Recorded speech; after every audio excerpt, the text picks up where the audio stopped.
보통 가족 간에 어떤 범죄 사건이 일어나면은 주변에서 되게 놀랄 때가 있어. 왜 놀래? 사이가 좋았는데 그럴 만한 집안이 아니었다는 거지. 이런 반응들이 많아요. 그래서 알아보면 사실은 사이가 좋지 않았습니다. 겉으로만 남들 보기에 좋아 보였다는 거지. 근데 이번 사건은 안 그래요. 진짜 사이 좋았어. 그럼 왜 그랬냐? 그걸 알아보자면 우선 이 아줌마가 64살입니다. 바바라 웨이트라고 캐나다의 브리티시 콜롬비아주 스쿼미시라는 지역에서 살았거든요. 딸 하나, 아들 하나 있고 남편은 없어요. 찾아보니까 이 남편은 정보가 안 나옵니다. 이름이 공개되어 있지 않다는데 누군지 모르는 건 아니고 아들이 태어나기 전에 이혼했대요. 신상보호 차원일 가능성이 있어. 사건과 관련이 법적으로 없어진 사람이니까. 딸은 독립해서 나갔고 아줌마가 아들이랑 둘이 살았는데 아들 이름이 24살 라이언 그랜섬이라는 대학생입니다. 바바라는 딸보다 아들을 좀 더 신경 써서 키웠던 것 같아. 일단 아들 보면 얼굴이 걔 잘생겼거든. 연예인에도 될 정도라는 말을 많이 들었고 실제로도 인기 좋고 성격도 좋습니다. 그리고 남자애 치고 엄마한테 너무 잘해요. 동네 아줌마들이 얘만 보면 다 부러워해요. 저 집에는 엄마한테 그렇게 잘한다고 막. 이런 집에서 사건이 일어났는데 2020년 3월 31일 저녁이었다고. 낮에 별일 없었어요. 둘이 엄마랑 저녁도 먹었어. 그리고 자기 전까지 뭐 하냐? 엄마랑 또 보드게임을 자주 한대. 진짜 이런 아들이 없어요. 이날 게임을 이긴 건 아들 라이언입니다. 보드게임 끝나고 정리하면서 엄마한테 그러더라고. 자기가 오늘 이겼으니 소원을 하나 들어달래요. 소원이 뭐냐? 여러분은 아들이 엄마한테 소원 들어달라고 할 때 무슨 부탁할 것 같아? 뭐 사달라거나 용돈 달라거나 주말에 친구들이랑 놀 건데 뭐 늦게 들어오겠다 이런 거 아닐까? 얘는 엄마한테 어릴 때 자주 들려주던 피아노 연주를 해달래. 오랜만에 엄마 연주가 듣고 싶다는 거야. 이런 아들이 씨발 진짜 어딨어. 그리고 아들이 이런 말을 하면은 안 해줄 엄마는 어디 있습니까? 피아노를 못 쳐서 그렇지 아마 다 해주고 싶을걸? 엄마도 신나서 바로 피아노에 앉았어요. 근데 이게 너무 오랜만이야. 기억도 막 가물가물해. 그리고 한동안 안 치다 보니까 악보도 어디 가고 없어. 약간 엄마가 긴장했어요. 실수할까봐. 근데 또 막상 치니까 기억이 납니다. 내가 기억하는 건 아니죠. 손이 기억하고 있어요. 라이언도 뒤에 조용히 앉아갖고 엄마가 피아노 치는 거 듣고 있었거든. 한 중간 정도까지 쳤는데 갑자기 라이언이 일어나더니 어딜 가. 엄마는 집중하느라 아들이 움직이는 걸 몰랐던 것 같아요. 라이언이 금방 돌아오거든요. 얘가 뭘 가져왔어? 총이야. 발 총을 가져왔다고 지금. 이걸 엄마 뒤통수에 겨누더니 쏩니다. 바바라는 무슨 일이 벌어진 건지도 모르는 상태에서 사망했을 거예요. 엄마에게 총을 쏜 게 이해가 안 되는데 이 다음 행동도 희한해. 휴대폰 켜더니 영상을 찍어요. 엄마가 아니고 지 셀카를 찍어. 카메라 보고 너는 방금 너를 조건 없이 사랑해주던 유일한 사람을 죽였다. 막 이렇게 말을 해. 그리고 엄마 몸에 흰 천도 덮어주고 촛불도 켜고 위에 카네이션 올려주고 이걸 다 영상으로 찍는다니까? 뭔 짓거리냐고. 범인은 이미 나왔죠. 이름이 라이언이에요. 성은 그랜섬.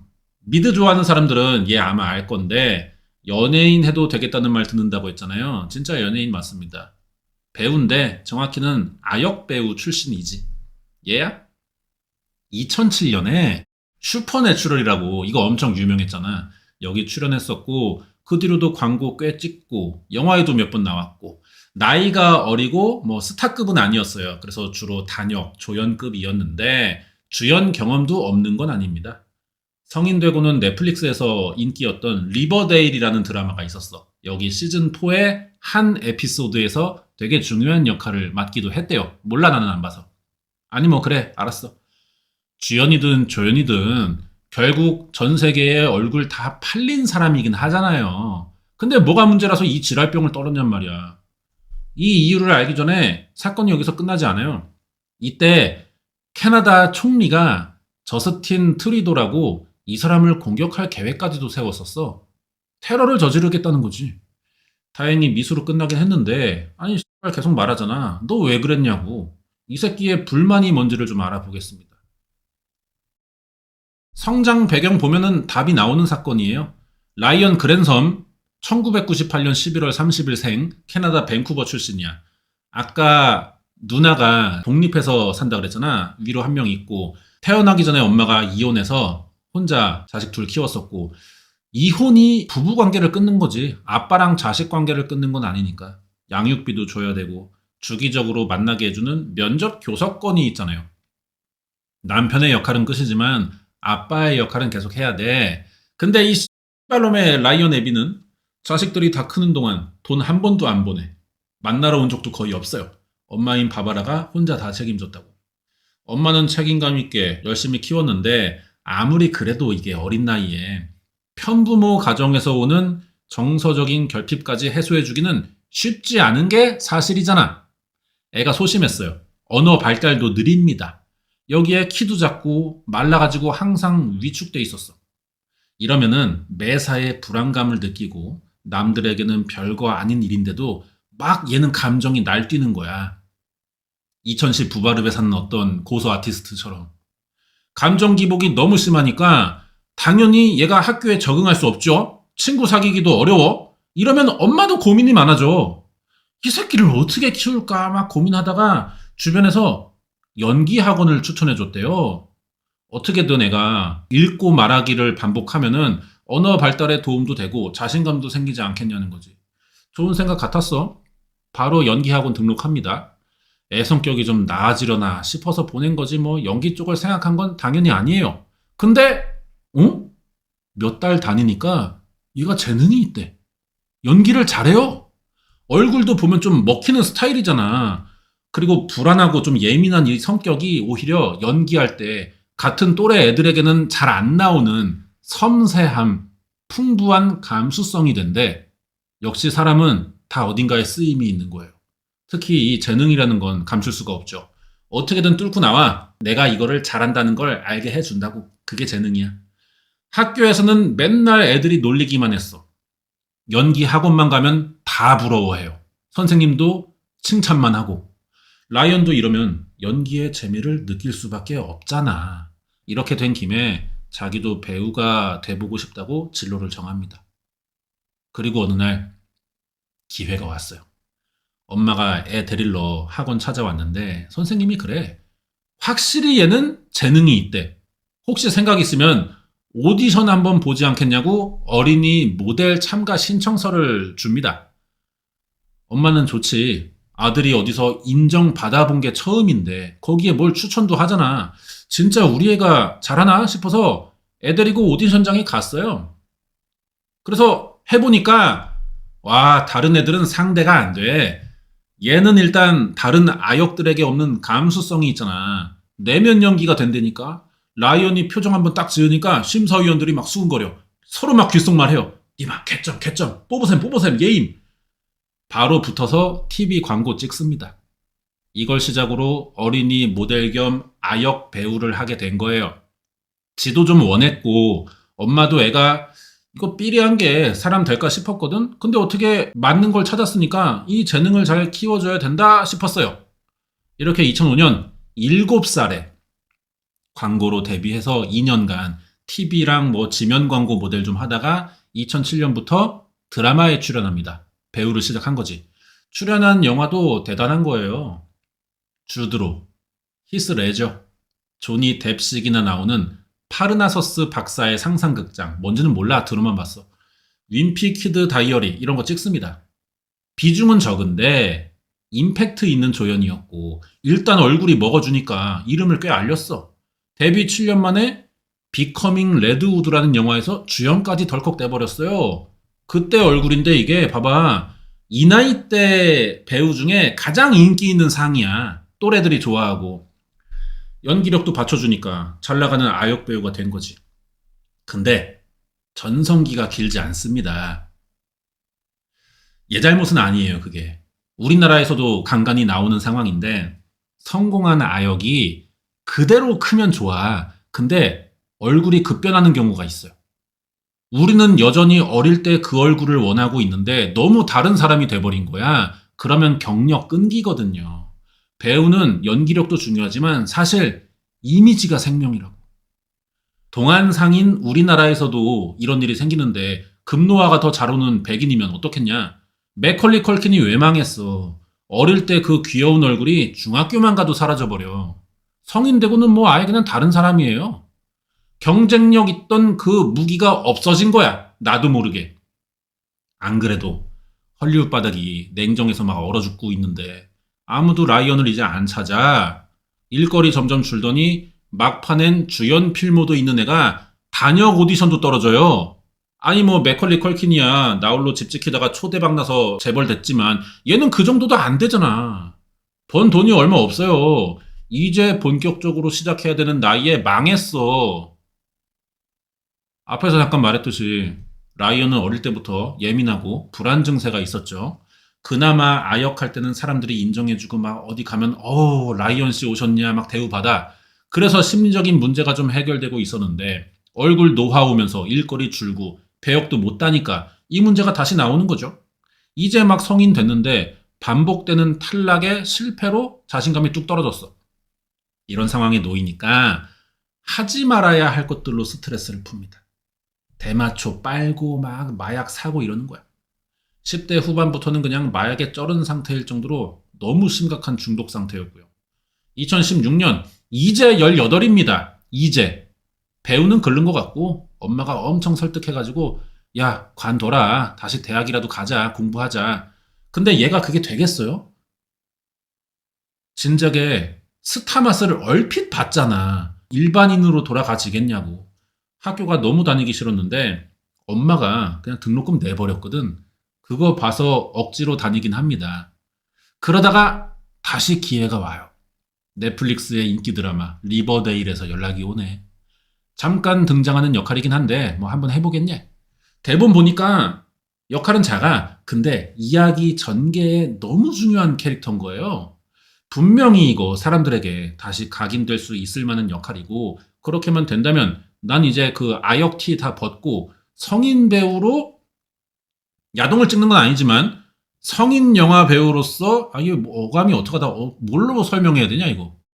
성인이 된 영화 배우로 다시 캐스팅이 될 수 있겠다 이런 생각이 들었어요.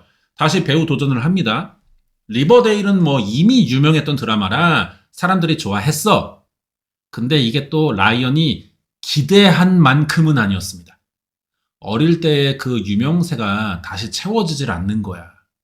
라이언이 여기에 실망해가지고 우울증이 더 크게 옵니다. 또 약초 빨고 학교 안 다니고 맨날 방구석에 누워만 있다고. 애새끼 점점 음지로 들어가는 걸 어떻게 엄마가 보고만 있냐. 야 리언아 너 배우 안 해도 되니까 평범하게라도 좀 살자. 엄마가 막 이렇게 부탁을 해. 재활센터도 데려가고 심리상담센터도 데려가고 엄마가 할 수 있는 건 다 했어요. 아니 라이언도 엄마의 노력을 알죠. 얘 엄마 좋아하거든. 알긴 하는데 거기까지야. 정신이 이미 피폐해져가지고 몸을 움직일 수가 없어요. 근데 너무 미안한 건 사실이니까 이 새끼가 나중에는 엄마 앞에서 멀쩡한 척 연기를 하더라고. 엄마가 여기에 속았어요. 애가 나아지는 줄 알았지. 이런 걸로 주변 속이고 나면은 뒤돌아서 어때? 현타 오니까 증상이 더 심해지겠죠. 약이라는 것도 내성 생기잖아요. 더 빨아야 돼 이제. 그러다가 다크웹에 빠져요. 참고로 다크웹이 뭐냐면 이게 오해가 많아서 잠깐 설명해야 되는데 한때 유튜브에 디웹이라는 게 유행했어요. 그게 뭐냐 막 이런 거 알려주는 영상들 올라오고 그랬단 말이야. 일반인은 검색해도 나오지 않는 사이트 막 이지랄 하면서 각종 무서운 내용들이 있다 그렇게 헛소문 나기도 했는데 틀린 말이야. 이 웹이라는 거는 세 개로 나뉩니다. 표면 웹이 있고요. 방금 말한 딥웹에 라이언 그랜섬이 접속했다는 다크웹이 있어요. 표면 웹은요. 구글, 네이버, 다음 이런 거야. 우리가 아는 검색어로 찾으면 나오는 사이트들. 그게 표면 웹이에요. 이건 전체 인터넷 사이트 중에 5% 미만 정도밖에 차지하지 않습니다. 우리가 그렇게 헤집고 다니는 사이트들이 전체의 5%도 안 돼요. 한 90% 이상이 딥웹이야. 우리가 접속할 수는 있는데 그게 검색으로는 안 나오는 것들이 있죠. 뭐 회사 연구 자료라든지 정부 문서, 특허, 군 관련 자료 이런 것들은 검색만 해서 안 나오잖아. 이게 디베비예요. 오해가 있는 거죠. 디베브는 나쁜 게 아니야. 예를 들면은 여러분이 제 이메일을 볼 수가 있어요? 분명히 인터넷상에 제 메일이 있습니다. 하지만 계정에 접근할 수 없으니까 여러분은 아무리 검색해도 안 나오는 거죠. 디베비예요. 그래서 이메일이. 넷플릭스도 사이트에 들어갈 수는 있지만 결제 안 하면은 거기 있는 영상은 열리지 않아. 그래서 이것도 디베베에 해당되는 거예요. 이런 인터넷 사이트들이 디베베에 속하고 전체 인터넷 세상의 90%를 차지하고 있습니다. 여기까지는 합법이에요. 나머지 5% 미만의 다크웹, 이 새끼들이 문제야. 우리가 그동안 다크웹을 디베브로 잘못 알고 있었어요. 다크웹은 대부분이 불법입니다. 그러니까 검색이 안 되게 해놨지, 씨발 거. 심지어 이거는 주소를 알아도 그냥 접근이 안 돼요. 알려줄 수는 없습니다. 왜냐면 다크웹에 접근하는 자체가 범죄가 되기 때문에 법에 걸립니다. 알고만 있어. 주로 이 안에선 뭐가 이루어지냐? 약, 무기 불법 거래 같은 거, 뭐 가짜 신분증 팔고, 여권 팔고, 아니면은 스너프 필름이라든지 뭐 아동 포르노, 뭐냐 여기서 일어나는 그 모든 짓거리가 범죄라고 보면 돼요. 라이언 그랜섬이 이걸 어떻게 알아내는지 이 새끼가 방구석 누워서 맨날 이것만 들여다보고 있는 거라고. 그러면서 각종 무기 제작이랑 테러 같은 짓거리에 관심을 갖기 시작해요. 이 새끼가 지금 감정적으로는 우울증이 이미 와 있어. 그래서 맨날 뭐 실패, 죽음 이런 생각만 하는데 눈에 보이는 거는 총, 테러 이런 거야. 애새끼가 이거 뭔 일 날 수밖에 없는 환경에 있는 거잖아. 이미 목숨을 끊고 싶다는 생각도 해오고 있었고 그래도 사람 구실하면서 버티고 있던 거는 엄마 때문이야. 엄마가 아들을 엄청 챙기거든요. 이런 걸 아니까 지 죽고 싶으면 엄마가 속상하겠다 싶어서 실행을 못하고 있던 건데 자기는 진짜 죽고 싶거든. 죽자니 엄마가 걱정되고 안 죽자니 내가 미치겠어요. 이 문제를 어떻게 해결해야 될지 맨날 고민했습니다. 맨날. 범행의 이유를 대충 알겠죠? 이런 걸 일기에 다 적어놨어요. 일기의 마지막 내용이 이런 거라고. 마침내, finally, 내일 할 거다. 엄마에게 평화를 주고 나도 그 뒤를 따르겠다. 2020년 3월, 라이언이 총 한 자루를 삽니다. 그리고 거울 앞에 서서 막 총 들고 막 포즈 취하고 막 셀카 찍고 또 지랄해. 엄마가 이걸 봐요. 야, 너 좀 뭐하니? 그러니까 얘는 핑계거리가 너무 좋잖아. 오디션 있어서 연기 연습 중이라고 하면 그만이야. 그렇게 3월 31일이 왔어. 엄마랑 저녁 먹고 놀다가 피아노 좀 쳐달라고 한 뒤에 뒤에서 쏴버린 거지.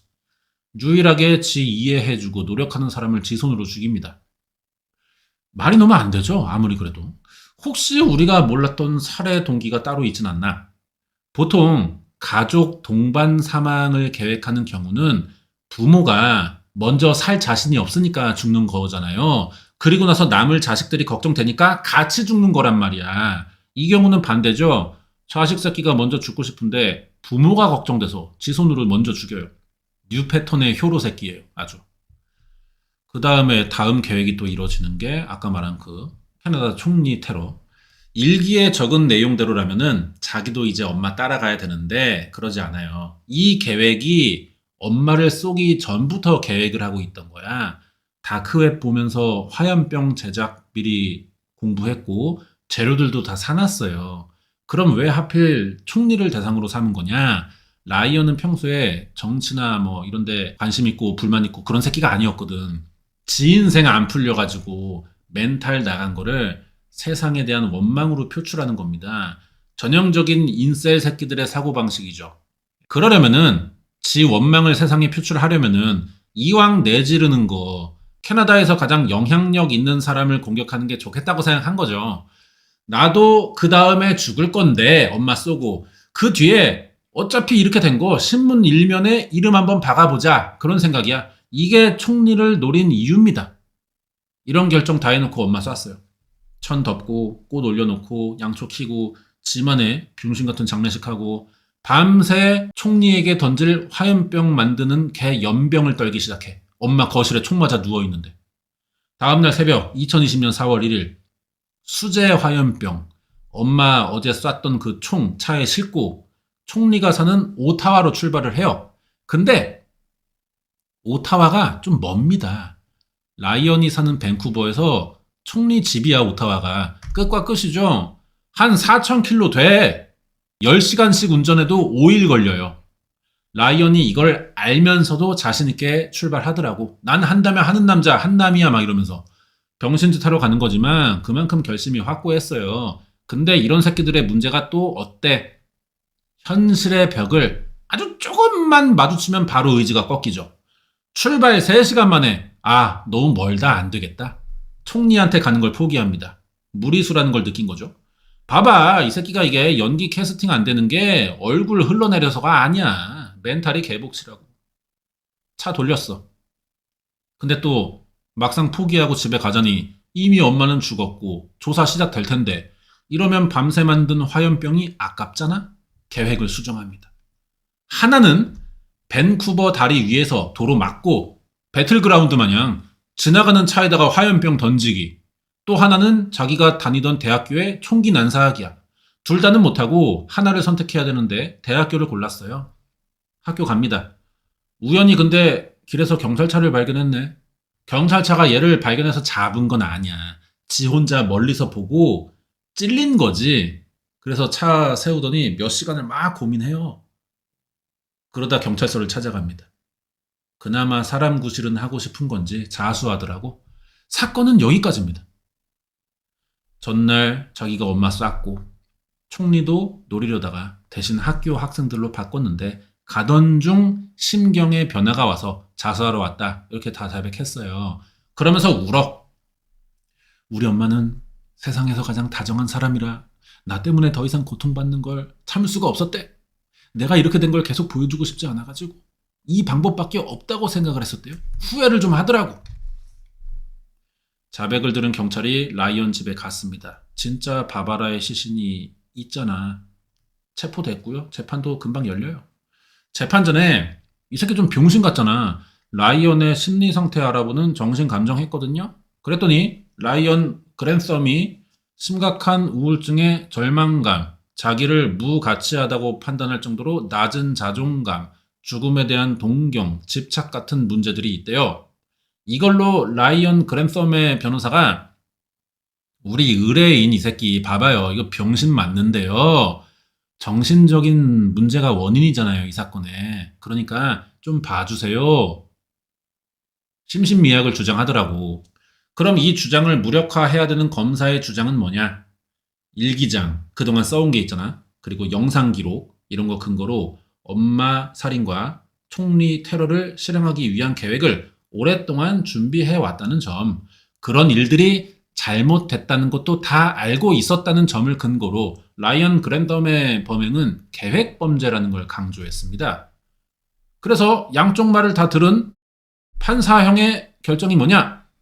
바바라 웨이트 살인과 총리 테러 미수 사건은 계획성이 있어 보이지만 정신감정 결과를 반영해서 라이언 그랜덤에게 2급 살인에 대한 유죄를 인정합니다. 이게 계획성이 없어 보인대. 그래서 14년간 가석방이 금지된 종신형을 내렸어요. 마지막에 선고 전에 최후 변론 같은 거 기회 주잖아요. 여기 라이언이 쓰더니 저는 모든 걸 망쳤습니다. 엄마는 더 나은 삶을 누릴 자격이 있는 사람이었는데요. 막 후회된대. 이제 와서 그러면 어떻게 해? 이런 새끼들이 되게 또 이래요. 이 역치가 낮아요. 고통을 감당하는. 조금만 어렵고 무슨 벽을 느끼면 바로 무슨 나라 잃은 표정하고 초상집에 비 맞은 개새끼처럼 축 늘어져 있고 뭘 돌파해 나가고 버텨볼 의지 뭐 이런 게 애초에 없어요. 사람이 살면서 기회라는 건 계속 주어지는 게 아니잖아. 근데 무슨 자신감인지 이게 지금 나에게 온 기회다. 이 기회를 별로 소중하게 생각하질 않아. 기회인지 알아보지도 못하는 것 같고 또 다 지나서 후회는 하는데 거기에 대한 반성도 없어요. 내가 그렇지 뭐 일단 패배주의로 타협하면서 넘어가 매번. 또 성격이 찐따라서 조금만 안 좋은 일 생기면은 극도의 불안감에 분노, 증오도 막 일으키고 그걸 해소할 줄도 몰라가지고 우울증에 자기 파괴적인 사고만 계속합니다. 그러다 정신을 또 차려요. 그건 좋은데 정신을 차리는 방향성이 이번엔 또 문제야. 자기 반성이 아니라 스스로 셀프 동정질. 나는 불쌍한 사람이니까 이렇게 될 수밖에 없던 거야. 니들이 문제야. 날 이렇게 만들었잖아. 남 탓을 처한다는 거야. 세상의 잘못이래. 구조가 문제래. 그게 테러와 엄마 뒤통수에 총을 겨누는 결정으로 이어진 거죠. 이 비응신 새끼가. 이제 우울증이 좀 원인이라고도 해야 될 것 같긴 해요. 우울증 얘기를 하자면은 외워야 돼. 나아지려면 외워야 됩니다. 스스로를 믿으면 안 돼요. 상황을 공식화해서 써놓고 뭐 책상에 붙이든지 지갑에 넣어놓든지 수시로 보면서 따라야 돼. 그거를. 좋은 말 해봐야 어차피 안 들립니다. 엄마가 많이 나섰지만 실제로는 이 새끼가 받아들이지 못했잖아. 그게 우울증이야. 아무리 뭐 주변에서 야, 다 힘들어. 야, 운동도 좀 하고 햇빛도 쬐고 밖에 나가서 사람들이랑 대화하고 뭐 긍정적인 생각하라고 하는데 얘가 모르겠냐? 안 되니까 병이잖아요. 그래서 스스로 외워야 됩니다.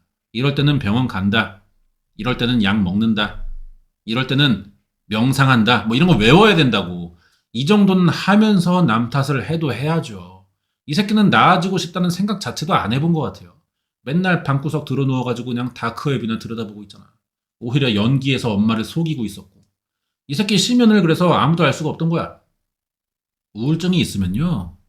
그렇다고 인정할 줄도 알아야 돼요. 물론 좋게 안 보겠죠. 근데 내가 나아지려면은 당장 인정해야 돼. 그게 창피하다고 계속 숨으면은 주변에서 도와주는 거 다 오해가 쌓이는 거고 무의미한 짓 된다고. 몸이 안 따라줘도 스스로 헤쳐나갈 의지 정도는 머리에 갖고 있으라 이거야. 맨날 뭐 힘들다 힘들다 입에 달고 사는 사람들이 있단 말이에요. 근데 내가 묻겠다는 거야 그런 사람들에게. 지나고 돌이켜보면 대충 엇비슷하게 남들 하는 거 다 하고 살았는데 자꾸만 힘들다 힘들다 하면 그것이 금수와 다를 바가 뭐지? 내가 묻겠다는 거야. 결국은 비슷하게 살고 있어요. 힘들다고 하면서도. 그럼 뭐야? 남들이랑 비슷한 건데 나만 굳이 힘듦을 겪고 있다고 막 그럴 필요가 없어. 그렇게 스스로를 볼 필요가 없다고. 이런 상황에 놓인 사람들의 입장에서는 뭐 그래요. 내가 주둥이만 산 새끼처럼 보일 수도 있겠죠. 근데요. 이 주둥이만 산 새끼는 적어도 나를 불쌍하게 안 본다고 내가. 이런 말이라도 좀 한번 들어보려고 하고 상황 제대로 받아들이고 벗어날 생각만이라도 해보세요. 벗어나려고 움직이지는 마. 생각만이라도 일단 해. 그게 시작이야. 그래야 앞으로가 조금은 달라질 가능성이 좀 있지 않을까. 요렇게 고졸다리의 방구석 인문학 철학을 전달하면서 이번 사건을 마치겠습니다. 여기까지고 다음 주에 새로운 이야기 또 준비해서 올게요.